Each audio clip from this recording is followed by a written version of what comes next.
ভোর সকালে মেয়েকে নিয়ে বের হয়ে পড়েছিলাম। আজওয়াকে একটা আমরা দৌড় প্রতিযোগিতায় অংশগ্রহণ করাবো। আর তখনও সূর্য উঠে নাই, বাহিরের ওয়েদারটা অনেক সুন্দর ছিল। আমরা ওয়েট করছিলাম আমাদের গাড়ির জন্য। আসসালামু আলাইকুম সবাইকে, কেমন আছেন সবাই? আপনাদের সাথে আরেকটি ব্লগ শেয়ার করছি। বাচ্চাদের স্বাভাবিক বিকাশের জন্য কিন্তু প্রচুর খেলাধুলার প্রয়োজন।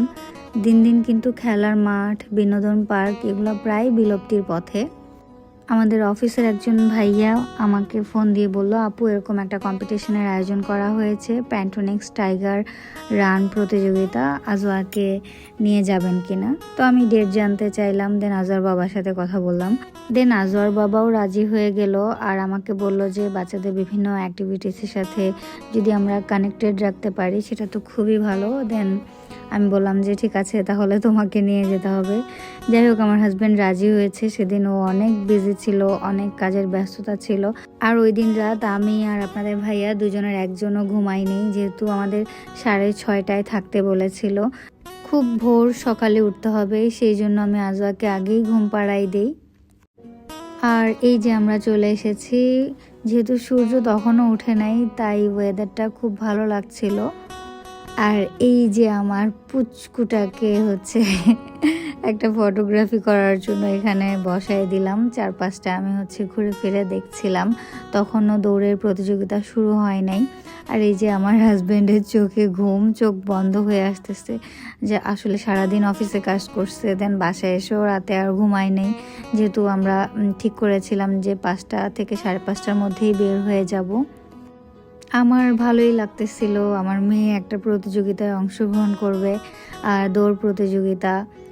মাশাল্লাহ আজওয়া খেলাধুলায় অনেক অ্যাক্টিভ, ইভেন সে তার স্কুলের রান কম্পিটিশনগুলোতেও মাশাল্লাহ উইন করে।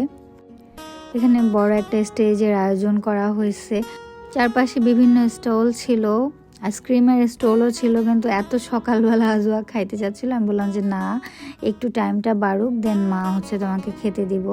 আর আমরা সব প্রসেসিং এর জন্য ওয়েট করছিলাম কখন ওদেরকে ডাকবে। একটু সময় বেশি লাগতেছিল। প্রথমে আসলে বড়দের রান কম্পিটিশন হচ্ছিল, আর তারা 7.5 কিলোমিটার রান করেছিল, যেটা ম্যারাথন বলা হয়। এই যে এখানে বড়রা মানে প্রথম রাউন্ড, দ্বিতীয় রাউন্ড এরকম করে করে রাউন্ড দিচ্ছিল। আর বাচ্চাদের ছিল 100 মিটারের দৌড় প্রতিযোগিতা। এক এক করে এবার আজওয়াদের টাইম চলে এলো, তো সব বাচ্চারা একসাথে দাঁড়ায় গেছে। আর কেন জানি আজওয়ার বাবা একদম আজওয়াকে পিছে দাঁড় করায় দিচ্ছে।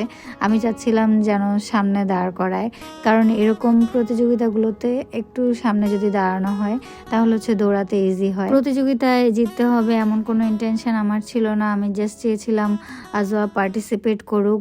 বাচ্চাদের জন্য আসলে পর্যাপ্ত খেলার মাঠ তৈরি করতে না পারলে, কিংবা সেখানে বাচ্চাদের খেলার যদি সুযোগ আমরা করে না দিতে পারি, তাহলে কিন্তু তাদের বিকাশ বাধাগ্রস্ত হয়। যাই হোক, মাশাআল্লাহ সেদিন খুব সুন্দর একটা দিন কাটিয়েছিলাম পরিবার নিয়ে। আজওয়া একটি সার্টিফিকেট প্লাস একটি মেডেল পায়। সবাই আপনারা আমার আজওয়ার জন্য দোয়া করবেন। আপনারা যারা আমার পেজের সাথে কানেক্টেড আছেন, আপনারা জানেন আমি এখন হোম ডেকোর আইটেম নিয়ে কাজ করছি।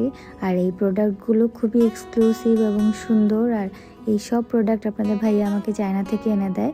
2টা ফ্লাওয়ার ভাস, সাথে ফুল এবং এই ট্রে সহ এই সেটটি অ্যাভেলেবেল আছে। আপনারা নিতে চাইলে ইনবক্স করতে পারেন। আল্লাহ হাফেজ।